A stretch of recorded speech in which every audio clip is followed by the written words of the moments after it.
จะให้ทั้งแม่น้องเอิงนี่ตัดสินใจเลยโดยเป็นยังจังหวะชั้นบ่เชียงนี่ไล่คำตอบจากทางอาณาอิฟซีเนาะหรือว่าทางผู้ใหญ่ใจบุญระหว่างเพื่อนกับทางอาเจืองกับทางวาวตะโลนี่ที่บ่เชียงเอาฮู้ให้เบิ่งนี่เอาเจ้าสิเอาแบบใดแบบประเจืองนะทางเอ้ยเพิ่นสิซอยเสาปูนโดยเสาปูนจำนวน6ต้นแล้วยกตัวอย่างก็คือเฮือนแบบคือเฮือนอาเจืองนั่นแหละพี่น้องเนาะหน้า15ยาว2 เมตร 50จำนวน6ต้นเนาะ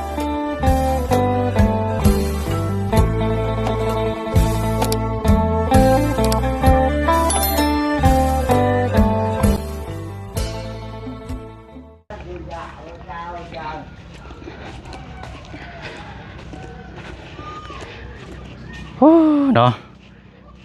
มองขึ้นเทิงฟ้าบ่เห็นฮอดดวงตะเวนจักเวลาใดจักโมงจักยามบ่ฮู้พี่น้องเนาะคันบ่มีนาฬิกาเบิ่งนี่เพราะว่าครึ้มฟ้าครึ้มฝนตกแท้ตกว่าอันนี้ก็เริ่มหยุดลงหน่อยนึงอันนี้ก็พี่น้องเนาะภายในจักหน่อยเนาะเอากลับเข้ามาช่วงจะเข้าบ่ายโมงเนาะมาอยู่เขตของทางแม่น้องเอิงนับการอีกรอบนึงเนาะโดยเอาก็ถือว่าเร่งด่วนก็ว่าได้เนาะพี่น้องเนาะอยากมาแจ้งพี่แจ้งน้องหับหูนับการนี่แหละพี่น้องเนาะทางผู้เชี่ยวชาญกับพี่น้องเนาะก่อนเด้อโอเคเพราะว่ามันอยากอยู่เนินเนี่ยจักหน่อยเนาะพี่น้องเนาะเอาก่อนอื่นเนาะพี่น้องเนาะก่อนจะเข้ามาฟังเนื้อหาที่ทางผู้เชี่ยวชาญจะมาแจ้งพี่แจ้งน้อง FC เฮานำกันเวลาเกือบบ่ายโมงก็ฝากกดไลค์กดแชร์แล้วก็กดติดตามนี่เด้อพี่น้องเนาะแล้วก็บ่ข้ามโฆษณานำเนาะพี่น้องเนาะเพราะว่าบางที่นี่ถ้ากดข้ามโฆษณานี่ก็คลิปเนื้อหาที่ทางผู้เชี่ยวชาญอธิบายแต่ละคลิปนี่พี่น้องอาจจะบ่เข้าใจเนาะเพราะฉะนั้นก็บ่กดข้ามแล้วก็บ่กดเลื่อนผ่านนะพี่น้องเบิ่งน้ำกันจนจบพุ่นละพี่น้องเนาะเพราะว่าบางพี่น้อง FC นี่เข้ามาหับมาชมแล้วก็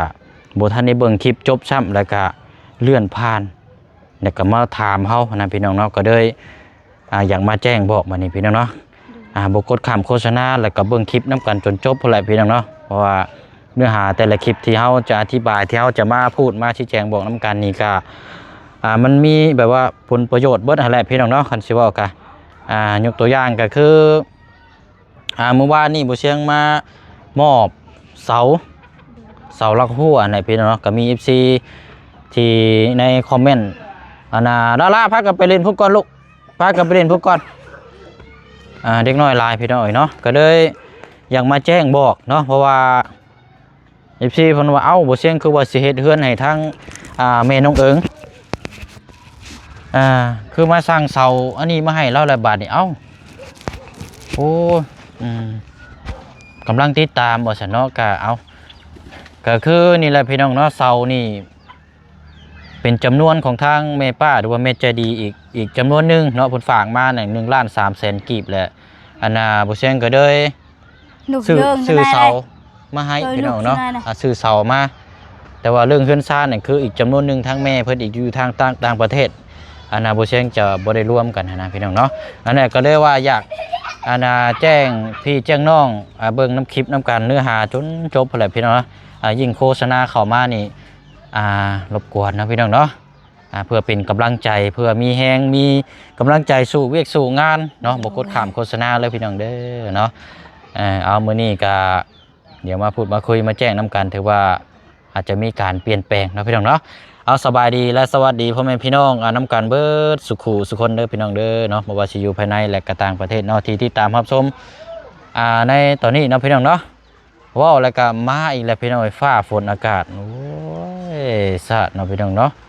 ใช่แหละพี่น้องในเวียกงานมันก็อยากอันนี้เนี่ยจักหน่อยเนาะอันนั้นกระตุกไผใส่อยู่เฮือนไผนี่น่ะเฮือนอยู่เฮือนนี่บ่ได้มีคนนอนบ่เอาพังเบิ่งคันว่าผ้าผลแห้งเนี่ยขึ้นไปนั่งกันก็ได้อยู่ดอกเนาะเคลียร์ในจังหน่อยอธิบายอยู่ในหันไปหน่อยเนาะ เอาเดี๋ยวไปนั่งอยู่นี่ก่อนก็ได้สิพี่น้องเอ้ยแต่ว่าผลมาได้แม่น้องเอิงขึ้นไปนั่งเทิงพุ่นดีกว่าเนาะไปขึ้นไปก่อนก็ได้ไปมันเปียกได้นี่บ่ได้มีไผนั่นหรอวะมีคนนอนอยู่บ่นี่หมองกับเข่าบ่ บ่ มีคนนอนอยู่บ่ บ่มี ไปขึ้นไปก่อนก็ได้เดี๋ยวนั่งอยู่เจนี่เลยไปนั่งหกกระยามันเอาแบบธรรมชาติรถโอ้ยพี่น้องเอ้ยเรียบร้อยเลยบัดนี้พากันมา มายืนเลยลมอะไรยังเกาะฝนสาดใช่นี่เปียกไปเลยพี่น้องเลย โดย จะกี่ไปทางใดบาดนี่อาจิมุนเข้าไปได้ใต้ตารางนี่ก็ระเบิดเต็มอยู่บาดนี่ โอ้ยเปียกเบิดนี่พี่น้องเลย โดย เสื้อผ้าหน้าแพ้ฝนสาด เปียกหมด เอ้ยเนาะบาสิมีเรื่องราวมาแจ้งนี่แหละพี่น้องเนาะให้พี่น้องอีซีเฮาทำหูน้ำกันเนาะเพราะว่าหลักๆเลยก็แม่นเรื่องเฮือน โดย เนาะเรื่องเฮือนเรื่องบ่เชียงสิมาแจ้งเพราะว่าเมื่อวานนี่เขาก็คุยน้ำกันอีกทีนึงแล้วเนาะแต่ว่าก็คือบ่เชียงเว้าหั่นแหละพี่น้องถ้ามีอย่างการเปลี่ยนแปลงแล้วเขาก็มาแจ้งอีกทีนึงนะเนาะแต่ว่ามื้อนี้มีการเปลี่ยนแปลงก็เลยสิมาแจ้งให้ทั้งแม่น้องเอิงอำฮู้แล้วก็ทางป้าลุง FC ทางผู้ใหญ่น้ำกันเบิดสุขุสุคนนั่นแหละพี่น้องเนาะที่เบิ่งแล้วก็ที่ติดตามเนาะ โดย เอาแต่ว่าบวกกับฟ้าฝนอากาศนี่แหละพี่น้อยมันก็ยากแน่เนาะ โดย เป็นยังไงสาวมีหมองส้นอยู่บ่ โดย อยู่ เพิ่นนะ อยู่เพื่อนน้องฮอลล่าเนาะ โดย ตอนนั้นมีเตียงอยู่เนาะ โดย เจ้าก็เข้าได้อยู่บ่เตียง ได้ บ่คลำเนาะ โดย ยันว่าคลำเนาะโอเคสาวพี่น้องเนาะเฮาว่าสิคุยกันอยู่หมองเสานี่พี่น้องแต่ว่าฝนตกแล้วเฮาสิหมุนไปพุ่นก่อนอยู่เพื่อนน้องฮอนด้าก่อนเนาะไปย่างก่อนเจ้าวิ่งดูได้อึบพี่น้องเอ้ยเต้านี่ตรงนี้น้ำนะไหล เอา ได้เข้าใช้ ไปเอานั่นจ้ะ ฮะ อยู่นั่งนี่ก็ได้นะ เข้านี่บ่ โดย สับไปหมุนเข้าไปโอ้ยพี่น้องเอ้ยเอาหมุนอยู่เจนี่แล้วใช่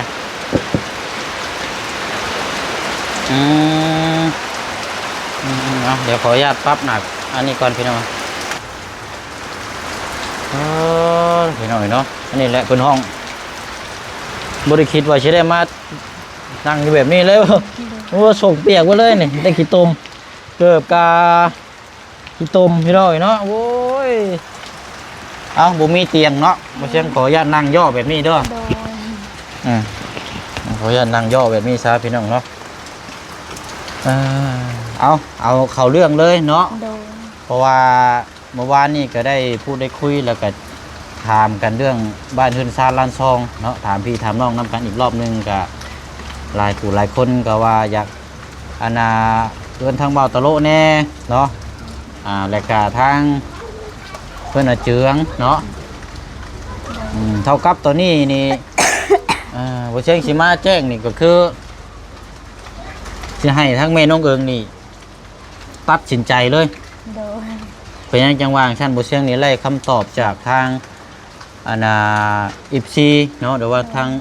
ผู้ใหญ่ใจบุญ เนาะ เนี่ยเจ้าตัดสินใจเด้อ โดย ลูกเฮือนนี่ระหว่างเฮือนกับทางอาเจืองกับทางวาวตะโลนี่ที่บ่เชียงเอารูปให้เบิ่งนี่เอาเจ้าสิเอาแบบใด แบบประเจิงนะ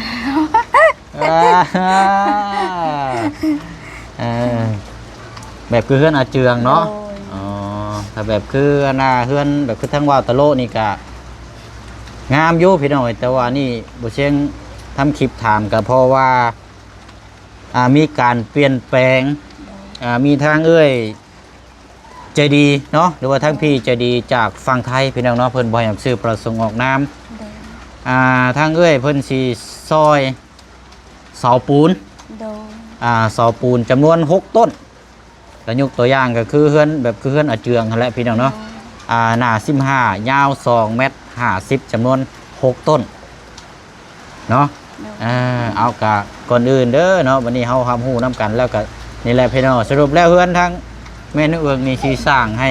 แบบคือเฮือนทั้งอาเจือง โดย ขนาดนี้4x6เอาซ้ำกันเนาะพี่น้องเนาะเพราะว่าใต้ตารางนี่คืออนาคตนี่เฮาสิเฮ็ดห้องน้ำให้เราอยู่ใต้ตารางเลยประมาณนี้นะพี่น้องเนาะหรือว่าจะต่อไปอีกนิดนึงก็ได้เอาแต่ว่าเฮาก็ต้องเบิ่งเนื้อที่น้ำกันอีกทีนึงเนาะแต่ว่าถ้าบ่ได้ก็มีแต่ว่าเฮาสิเฮ็ดห้องน้ำกับห้องครัวนี่ใต้ตารางแบ่งครึ่ง โดย แบ่งครึ่งนะพี่น้องเนาะคือห้องเดียวแต่ว่าแบ่งครึ่งหาร2นะประมาณนี้เอาและพี่น้องเนาะก็มาแจ้งพี่แจ้งน้องน้ำกันเด้อสรุปง่ายๆเลยเนาะก็บ้านนี่ก็จะแบบคือเฮือนทั้งอาเจืองเนาะพี่น้องเนาะเป็นนี่เลย ดีใจแล้ว อันนี้พอเสียงให้เราเลือกก็คือว่าคือทางผู้ใหญ่ใจดีนี่เพิ่นสิซอยเราเฮือนในทรงสไตล์แบบนี้พี่น้องเนาะเฮือนแบบนี้นี่สำหรับตัวบ่เสียงนี่ที่เคยเฮ็ดมาแบบนี้นี่ก็อยากเข้าใจในหน้าที่การงานก็คือรายละเอียดนั่นแหละพี่น้องเนาะเฮือนทรงสไตล์เฮือนทางว่าอันน่ะทางน้องเจืองนี่ก็คือหนึ่งมามันประหยัดเวลาหาคนมาย่อเฮือนฮอซานนี่ตามทั่วไปนี่คือมันจะหลายคนเนาะแล้วก็ยากกับข้าวกับน้ำเปลืองในอยู่ในกินนะพี่น้องแต่ว่าสไตล์เฮือนทางอาเจืองนี่เฮามอบหน้าที่นี่ให้ทางสร้างเลยเรียบร้อยนะพี่น้องประกอบมีอย่างเพิ่นจักแจงเรียบร้อยหมดเลยเนาะรายการหนึ่งในความทนทานนี่เน้นนาถาวรแน่นอนอนาคตสามารถเทพื้นก่อเห็ดของน้ำของครัวกั้นของหาร2คือผู้เชี่ยงว่ากินนี่น้องพี่น้องเนาะเอากาก่อนอื่นกาสำหรับทางปาดุงเอฟซีที่ให้ความสำคัญเนาะก็โยกไปทางเขตทางเฮือนทางบาตะโลกางามพี่น้องเนาะสำหรับทางตัวผู้เชี่ยงกันแต่ว่าก็คือในนามต่างๆในนามสะพานบุญกับทางผู้ใหญ่เนาะเพื่อนเนาะเพิ่นก็จะมีความงามน้ำผู้เพิ่นซอยเพิ่นว่าอยากให้เป็นเพื่อนทางอาเจืองก็นี่ก็ประมาณนี้บัดนี้พี่น้องเนาะเสานี่บ่เชียงสิออกจากนี่แล้วก็สิไปสร้างไว้เลยพี่น้องเต็มที่กับมือ2 มือกับแม่นไล่บัดนี้เนาะ เป็นไอ ไอโอ้ยเนาะ ดีใจได้เป็นไอ ดีใจเป็นไอเลยบัดนี้โอ้เนาะโอ้คนเราได้เฮือนโมเดิร์นอยู่นี่คุ้มบ่แล้วแถวนี้พี่น้องเอ้ยมีเราดังเดียวนี่คันว่าสิเกิดกันเพราะว่าเฮือนส่วนหลายคือเฮายืนอยู่ในนี่ก็จะเป็นแบบเป็นเฮือนทรงไม้แบบสไตล์แบบโบราณแต่ก่อนนะพี่น้องเนาะกันสิเว้ากันโอ้ยเนาะเอาเป็นนี่ได้ดีใจอยู่บ่ โดยดีใจนะ ขนาดนี้เอา4x6ซ้ำกันกับเพื่อนเอาเจืองเด้อพี่น้องเด้อเนาะข้างล่างนี่เฮาจะเฮ็ดเป็นห้องครัวกับห้องน้ำให้เราหารครึ่งกั้นห้องนึงนั่นแหละอันสิเว้ากันเนาะประมาณเอาของครัวกับเพื่อนติดในตู้ได้ก็ได้หรือว่าถ้าบินนั่นก็ต่อออกไปนิดนึงก็ได้นะพี่น้องอันนี้ก็จังว่ากันเนาะเรื่องทางค่าสร้างนี่เดี๋ยวเชียงสีโทให้ทางสร้างแล้วก็มาพูดมาคุยน้ำกันอีกทีนึงพี่น้องเนาะแจ้งพี่จังน้องในคลิปแบบนี้แหละพี่น้องเนาะประมาณนี้แหละพูดคุยหับหูเรื่องราวน้ำกันค่าจ้างเนาะแต่ว่าคือเพื่อนเอาเจืองนั่นเพื่อนเอาน้ำยู16 ล้านหรือ17 ล้านนี่แหละนั่นนะอันนี้ก็สิประมาณบ่ปานใดหรอกพี่น้องประมาณเท่ากันนี่แหละเนาะแต่ว่าสูงลายนี่เขาก็ลองหาสร้างไม่เบิ่งหลายคนเบิ่งเนาะ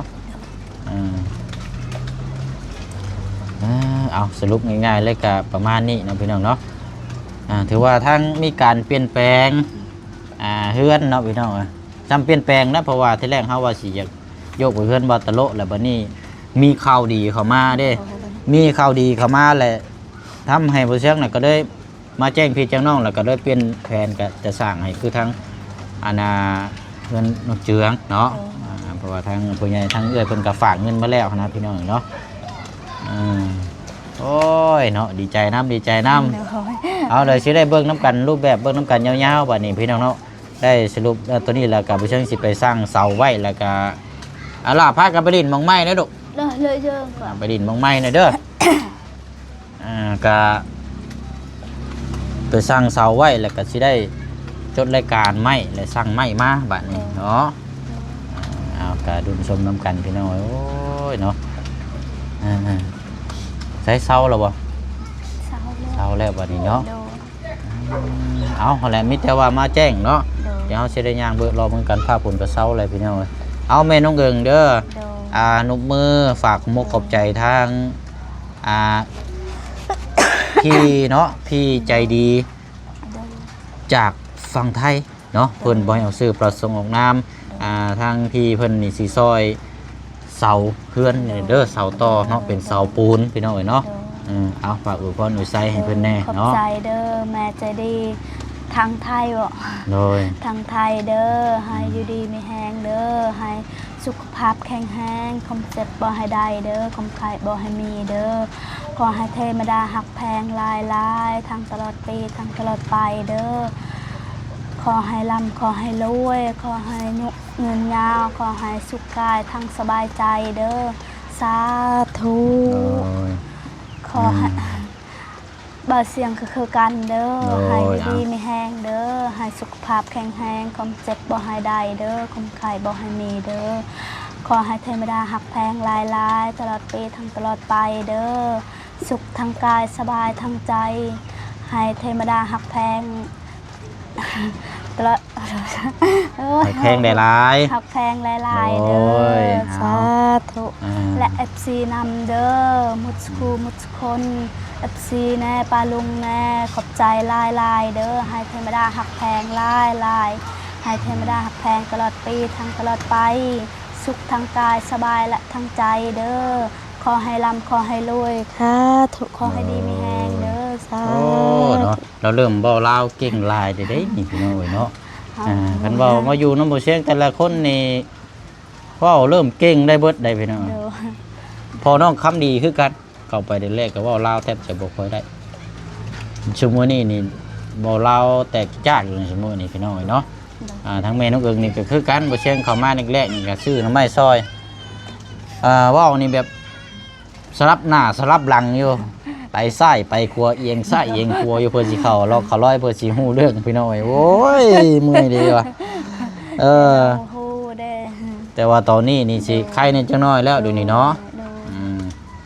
แต่ว่าทั้งน้องตีนี่คือจะเข้าใจภาษาลาวหลายพี่น้องเนาะเพราะว่าคือน้องเพิ่นนี่คือเว่าไหนเนาะอยู่นำคนลาวพี่น้องเนาะโอ้ เอาตัวลาว อันแหละพี่น้องเอ้ยเนาะใช้เบิ่งก่อนเนาะจักเท่าไหร่แล้วนี่กินแล้วบ่เข้าวนะ ย่างเด้ออุทันเป็นนะ ยังบ่ทันได้กินเนาะ โอ้ย อืมโอเคเอาเดี๋ยวหากินข้าวกินน้ำเนาะ โดย ก็มีแต่ว่าประมาณนี้แหล้วบัดนี้พี่น้องเนาะเฮามาแจ้งรับรู้นํกันเรื่องสไตล์ทรงเนาะ โดย 100%ก็คือสิเฮ็ดแบบคือทั้งน้องเจืองเนาะคือทั้งอาเจืองพี่น้อง4คูณ6เอา4คูณ6นะพี่น้องเนาะเพราะว่าลูกเราก็ลายแล้วก็เนื้อที่ก็พอดีพองามมาแหละเนาะเดือก็สิเดือมาแต่ทางหน้าไปแหละพอได้หน้าบ้านเนาะมุกนี่ก็พอหรือว่าบ่พอจังใดก็ฝากพี่ฝากน้องติดตามเบิ่งนํกันเป็นตามขั้นตอนนั่นแหละพี่น้องเนาะเพราะว่าเฮาเบิ่งนํกันเนาะ โดย คือบ่เสียงเว้าหั่นแหละพี่น้องเนาะก็บ่ให้ป้าให้ทิมกันแล้วพี่น้องเนาะคันสิว่าเฮามาถึงจุดนี้แล้วก็เขาก็อยากให้ทางครอบครัวเรานั่นบิดจากที่เคยเป็นมาเนาะ โดย แล้วก็เราก็ต้องรักษาศักยภาพของตัวเองและให้ดีขึ้นกว่าเก่า โดย เนาะอันใดที่มันเป็นมานี่เฮาก็บ่นำออกมาใช้แนะนำแต่แนวสิ่งดีๆทางลูกเต้าก็คือกันได้แม่นกเอิงลูกเต้านี่เจ้าเลี้ยงแบบใดก็ถ้าว่าเจ้าเลี้ยงเอาแต่ใจลูกนี่ก็ โดย เจ้าก็บ่เฮ็ดแบบนั้นบัดนี้ โดย พยายามปล่อยให้ลูกให้มันเฮ็ดเวียกงานนํเนาะ โดย มันจังได๋มันใหญ่มาแล้วมันสิยากเจ้า โดยนี่ เพราะว่า แม่ไปหาหน่อไม้ได้ซอยแม่ ฝึกให้ลูกเต้านั่นเฮ็ดเวียกเฮ็ดงานแล้วก็ โดย สู่เวียกสู่งานนํเนาะเพื่ออนาคตนั่นแหละพี่น้องใหญ่เขาเจ้าใหญ่มาหรือว่ามีมามันจังสบายมันจังพึ่งพาตัวเองได้ โดย เลี้ยงสบายมาบัดใหญ่มาโดดโอ้ยพอแห้งแล้วเนาะ โดย มันก็ลำบากเลยพี่น้องลำบากเขาเองนี่แหละก็เปลี่ยนตัวเขานํเนาะ โดย อืม เฮาก็นอนเข็ดแบบนี้แหละ อืม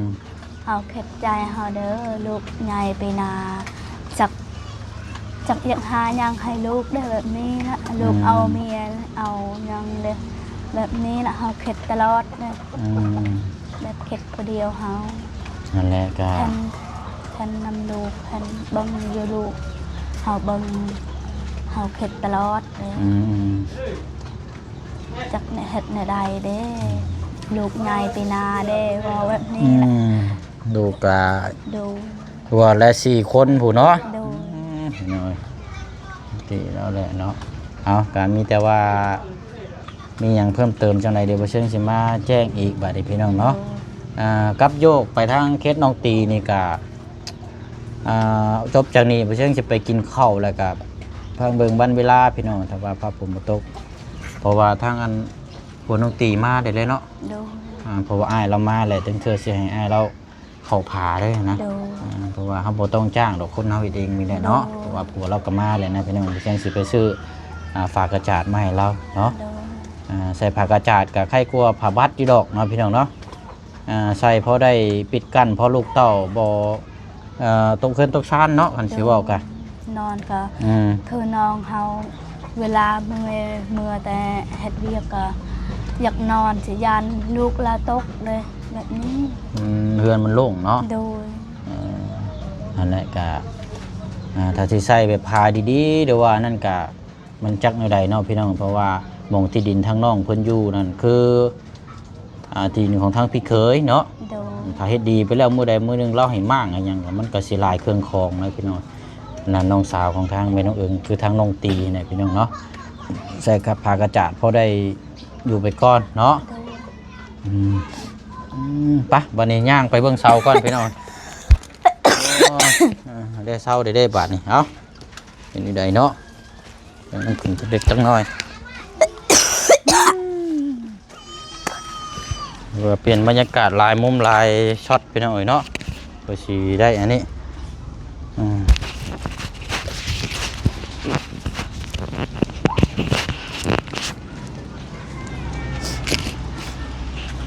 เพื่อนเบิดส่งเชื่อไม่ได้ขี้ตมไหวพี่น้องเลยเอา2 4 6 2 4เท่าไรจะนับเบิ่งอยู่หากค่อยขึ้นนับบ่ได้บัดนี้ เฮ้ย มองเลยแล้วบัดนี้หรือว่าพี่น้องได้กินข้าวบ่จัก 1 2 3 4 5 6 7 ใช่ 8 เท่าไร 9 10 10บ่ ด้วย นับราคานั่งให้บ่เสียงแน่แสกอันขอแคปรูปก่อน ดู โอเคอนุมือให้แน่เนาะพี่น้องเอาโอเคบัดนี้เนาะลุกมาเลยบัดนี้อันนี้ก็เป็นจำนวนหนึงเนาะพี่น้องทางแม่ป้าเพิ่นฝากมาให้ซื้อเสาจำนวน4 ต้นแต่บ่เสียงนี่ซื้อมาเบิดเลยเพราะว่าตามหลักนี่ก็ประมาณ4เนาะแต่ว่าเฮาซื้อมาให้เราเลยพี่น้องคือมองเห็นซอยเดือกันนั่นแหละแจ้งยอดน้ำกันอีกเนาะก็งบที่ทั้งเมนูเอิงก็มีอยู่38 ล้านยังบ่ทันได้สั่งไม้มาเลยก็ยังบ่ทันได้พูดคุยเรื่องค่าสร้างแต่ว่ารอบแรกนี่เฮาสิพูดคุยเรื่องไม้ก่อนนั่นแหละเนาะเอาไม้มาก่อนพี่น้อยแต่ว่าเสานี่กับที่ว่าเฮาแจ้งกินนี่ก็เสาตอปูนนั่นเสาปูนตอนก็แค่กะอีกทางพี่ใจดีเพิ่นฝากมานี่แหละเนาะไปเนาะถือว่าเป็นข้าวดีแล้วก็พร้อมเปลี่ยนแปลงพร้อมแจ้งเนาะเรื่องทงสไตล์หำหูน้ำกันแล้วเนาะพี่น้องเนาะเอาดีใจน้ำเด้อป้าแยกย้ายเฮาบัดนี้เนาะเอาสบายดีทั้งพ่อแม่พี่น้องทั้งป้าลุงก่อนเนาะสบายดีโอเคบัดนี้พี่น้องเนาะหันกล้องมาขึ้นทั้งฟ้าเพิ่นก็สิได้ลำลาอีกคือเก่าคือเดิมเด้อบัดนี้พี่น้องเนาะฝากพี่ฝากน้อง FC เฮาคือเก่าคือเดิมติดตามเบิ่งน้ำกันเนาะพี่น้องเนาะไปเนาะบ๊ายบายแล้วพี่น้องเด้อเนาะสบายดีเนาะสุขทางกายสบายทางใจทางผู้ให้ผู้รับผู้เบิ่งผู้แย่งน้ำกันเนาะพี่น้องเนาะฝนฟ้าคุมฝนคือเก่า